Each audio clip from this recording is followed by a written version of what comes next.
guys, thank you so much for clicking on this video. Welcome back to my channel if you're new, and if this is your first video watching, welcome. My name is Desiree, and this is going to be my 8 and 9 week pregnancy bump date with baby number 2. So I did not do an update last week, mainly because I just couldn't find the time. Michael was off from work, so we were trying to spend a lot of time with just, as a family. And I've also been feeling very, very sick. As far as symptoms go, there has not been much that has changed since my last pregnancy update. Basically, it's just the nausea and vomiting has gotten worse. Even though I am on medication, I do find that I am throwing up more often. I'm able to kind of hold more food down, but I'm still just very nauseous all day and throwing up a couple times a day. So I don't know if I mentioned it in my 7-week update, but I am on Zofran. I've been taking it about twice a day, whereas I remember with Iris, I was only taking it like once every few days. I didn't need it as often as I do now. So I do feel like my sickness has been worse this time around, but I'm managing, I am surviving. Oh, and I didn't even mention, but today is Friday, December 17th or 18th? I want to say December 17th, 2020. And I am 9 weeks exactly. So I turn a new week every Friday, and today I am 9 weeks. So yeah, nausea and vomiting has been that. My skin has been horrible. I have been breaking out a lot, but I genuinely feel it's just because I have not been drinking as much water as I definitely should be. My lips have also just been very, very cracked. The constipation has been real, which again, I think it contributes to not eating a lot of fiber-rich foods because I can't really eat much right now, as well as the Zofran, which I know that constipation is a side effect of it. So yeah, lots of constipation, which is not fun. And I think the biggest thing for me that I have noticed this week is a dramatic decrease in my milk supply. So as I mentioned before, I am still currently breastfeeding my 16-month-old. We have been weaning little by little. We were nursing about 3 times a day, and now we're down to 2 times a day. And I think I'm gonna have to start cutting it sooner than I would have liked, because I just feel like she is, when she nurses in the morning and when she nurses at night, notice that I'm not producing as much, and it's getting her frustrated. So she still feeds and she's been eating fine and everything, but it just makes me a little sad because we worked really hard to get to where we were. And even though I was planning on weaning her before this baby is born, I feel like a big reason for the drop in supply has been, again, because I have not been able to eat much. I haven't been able to drink as much water as I was before.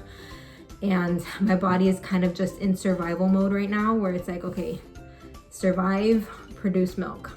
It's working a lot harder to keep other areas functioning. So my supply has been affected, and I think that's kind of just the biggest thing for this week. I have finally announced it to social media, so I am gonna start posting these videos soon.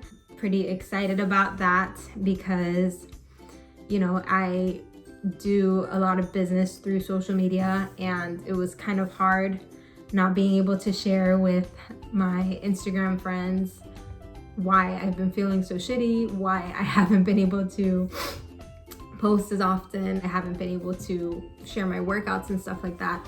So it just feels like a weight being lifted off my shoulders to be able to tell them like, hey guys, I'm pregnant, and now to be able to openly talk about the pregnancy and how I feel. And even though it's not great 100% of the time, again, I don't feel like I'm hiding anymore, which I don't know, for me was just stressful. So I believe with Iris, I announced it around the same time. I think with Iris, I was like 8.5 weeks. I announced my pregnancy with her, and this time around I am 9 weeks. So it's around the same time. Oh, we also had our appointment last week. So I did have a doctor's appointment where we got to see the baby.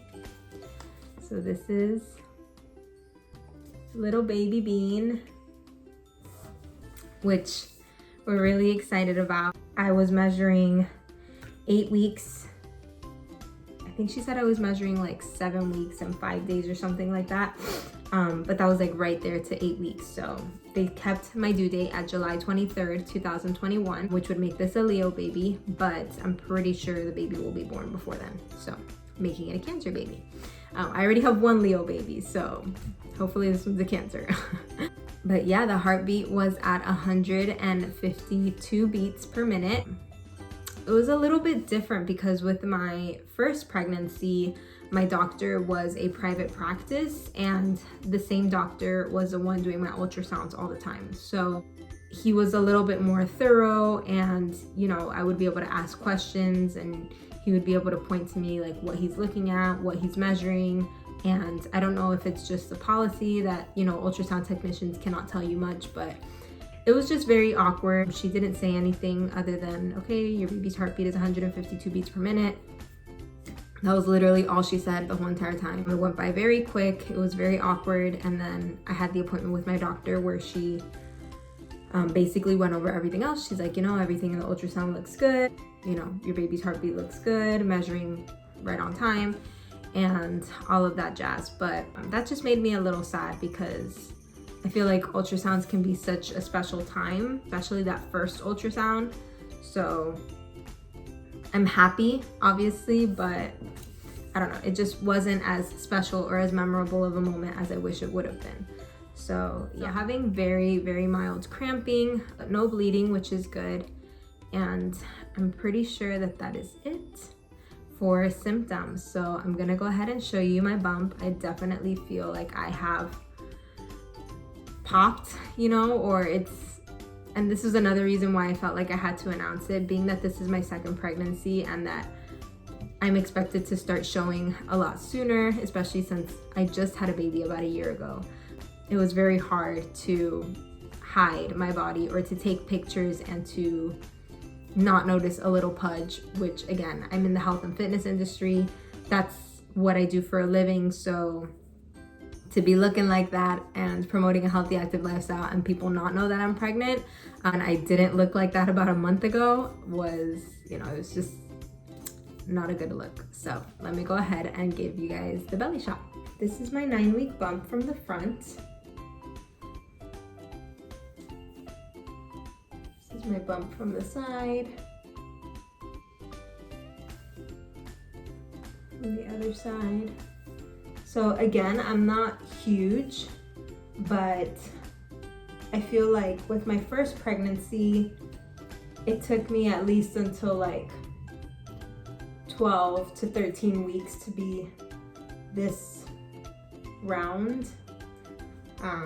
So this time around, I do feel like I'm showing a lot sooner. And again, for my body type, and you know, I'm very active, or I was very active, eat very healthy. Like my stomach just normally does not look like that. I'm usually a lot leaner, and yeah, I can definitely notice a difference. I haven't even tried wearing jeans, to be honest. I never really wear jeans, but my workout pants are getting a little bit tighter. So yeah, I've been living in sweats, pajamas, and dresses. So yeah, so that is gonna be it for my 8 and 9-week pregnancy update.